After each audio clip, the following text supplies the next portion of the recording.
Hello बच्चों। आज हम रिटायरमेंट चैप्टर की कुछ इलस्ट्रेशन देखने वाले हैं बच्चों। देखते हैं बच्चों ये इलस्ट्रेशन हमसे क्या पूछता है। तो बच्चों एक्स वाई और जेड तीन पार्टनर्स एक फर्म में जो प्रॉफिट शेयर करते हैं 3:2:1 की रेशियो में। जेड बच्चों रिटायर कर रहा है फर्म से 1 अप्रैल 2024 को। तो बच्चों इस डेट पे फर्म के बैलेंस शीट में बच्चों हमारे पास रिजर्व और कुछ लॉस दे रखे हैं। जैसे जनरल रिजर्व है 90,000 रुपीज़ का। प्रॉफिट एंड लॉस अकाउंट का बच्चों डेबिट बैलेंस है 15,000 रुपीज का। एम्प्लॉइज प्रोविडेंट फंड भी है 1,20,000 रुपीज का। और बच्चों वर्कमैन कंपेंसेशन रिजर्व भी है 12,000 का, जो कि हमें बता रखा है। अब बच्चों इनका कोई यूज नहीं है, इनके हमें फर्म को रिक्वायरमेंट नहीं है।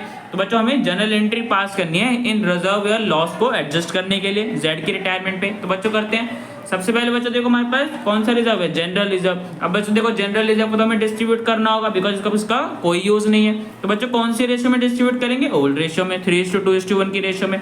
90,000 बैलेंस है। तो बच्चों देखो जनरल एंट्री क्या पास करेंगे, जनरल रिजर्व अकाउंट को हम डेबिट कर देंगे बिकॉज हम रिजर्व को डिस्ट्रीब्यूट कर रहे हैं। और पार्टनर्स के कैपिटल अकाउंट को बच्चों क्रेडिट कर देंगे उनकी ओल्ड रेशियो में, तो उनको इतना इतना मिल जाएगा। ठीक है बच्चों। तो बच्चों हमने जनरल रिजर्व डिस्ट्रीब्यूट कर दिया, ट्रांसफर कर दिया पार्टनर कैपिटल अकाउंट में। अब बच्चों आगे देखते हैं।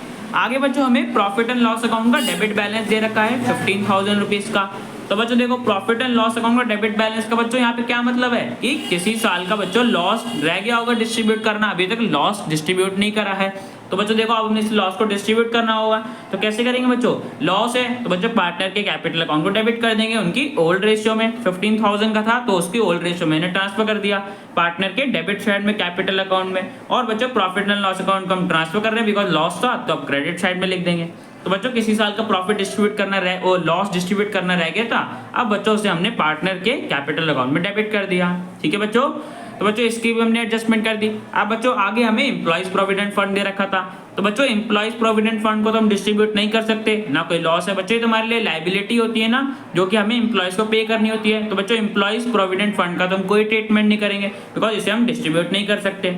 तो बच्चों आगे देखते हैं। आगे बच्चों हमें वर्कमैन कंपेंसेशन रिजर्व दे रखा था 12,000 रुपीज का। अब बच्चों इसका भी कोई क्लेम नहीं है, मतलब इसकी हमें अब कोई जरूरत नहीं है।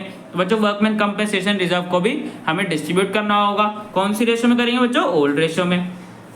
तो बच्चों वर्कमैन कंपेंसेशन रिजर्व है, अब लाइबिलिटी को हम ट्रांसफर करेंगे तो डेबिट कर देंगे 12,000 रुपीज। और बच्चों पार्टनर के कैपिटल अकाउंट को क्रेडिट कर देंगे, उन्हें मिल रहा है रिजर्व का अमाउंट, तो एक्स को इतना मिल जाएगा, वाई को इतना मिल जाएगा, जेड को इतना मिल जाएगा।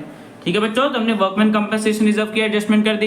तो बच्चों यहाँ पे हमने जितने रिजर्व और प्रॉफिट एंड लॉस दे रखा था हमने सबकी एडजस्टमेंट कर दी। तो बच्चों ये क्वेश्चन हमारा कंप्लीट हो गया। अब बच्चों चलते हैं नेक्स्ट क्वेश्चन पे। तो बच्चों ये है हमारा नेक्स्ट क्वेश्चन, जिसमें हमें दे रखा है कि राजा, नवाब और बादशाह तीन पार्टनर से बच्चों जो प्रॉफिट इक्वली शेयर करते हैं, जो बच्चे अपने बुक्स को 31 मार्च को क्लोज करते हैं। आगे बच्चों में बोला है कि क्वेश्चन में हमें जनरल एंट्री पास करनी है जनरल रिजर्व को डिस्ट्रीब्यूट करने के लिए, जिसका बैलेंस बच्चों 40,000 रुपीज है। हमें एक जनरल एंट्री पास करनी है जिससे जनरल रिजर्व को हमें डिस्ट्रीब्यूट करना है पार्टनर्स के बीच में। और बच्चों पार्टनर्स के बीच में ये भी एग्री हुआ है कि वो चाहते हैं कि जनरल रिजर्व का जो अमाउंट है उसका बच्चों 25% वो इन्वेस्टमेंट फ्लक्चुएशन रिजर्व में भी ट्रांसफर कर दे। तो बच्चों यहाँ पे क्या मतलब है, हमें एक जनरल एंट्री पास करनी है जनरल रिजर्व को डिस्ट्रीब्यूट करने के लिए पार्टनर्स के बीच में। और बच्चों जनरल रिजर्व पर 25% अमाउंट आएगा, वो बच्चों हमें इन्वेस्टमेंट फ्लक्चुएशन रिजर्व में ट्रांसफर करना है। तो बच्चों करते हैं। देखो बच्चों जनरल रिजर्व अकाउंट को तो डेबिट कर देंगे बिकॉज रिजर्व है, लाइबिलिटी है। अब ट्रांसफर कर रहे हैं तो डेबिट कर देंगे 40,000 रुपीज। इन्वेस्टमेंट फ्लक्चुएशन रिजर्व में बच्चों हमें कितना ट्रांसफर करना था, 25%। तो जनरल रिजर्व कितने का, 40,000, इसका बच्चों 25% निकालेंगे मतलब 10,000 रुपए। मतलब बच्चों पार्टनर्स चाहते हैं कि 10,000 रुपए हम जनरल रिजर्व से ट्रांसफर कर दें इन्वेस्टमेंट फ्लक्चुएशन रिजर्व में। तो बच्चों to investment fluctuation reserve account हम क्रेडिट कर देंगे बिकॉज रिजर्व में अमाउंट ट्रांसफर कर रहे हैं, तो 10,000 रुपीज। ठीक है बच्चों। अब देखो बच्चों 40,000 में से 10,000 तो हमने रिजर्व में ट्रांसफर कर दिया, तब भी बच्चों हमारे पास डिस्ट्रीब्यूट करने के लिए कितना रह गया, 30,000। तो बच्चों हम 30,000 को डिस्ट्रीब्यूट कर देंगे कौन सी रेशियो में, ओल्ड रेशियो में। ओल्ड रेशियो क्या थी बच्चों, इक्वली, मतलब राजा, नवाब और बादशाह को तीनों पार्टनर्स को इक्वली 10,000 रुपए 10,000 रुपए मिल जाएंगे। ठीक है बच्चों। तो बच्चों हमने जनरल रिजर्व का अमाउंट भी डिस्ट्रीब्यूट कर दिया और इन्वेस्टमेंट फ्लक्चुएशन रिजर्व में भी ट्रांसफर कर दिया। तो बच्चों क्वेश्चन हमारा कंप्लीट हो गया। अब बच्चों मिलते हैं नेक्स्ट वीडियो में।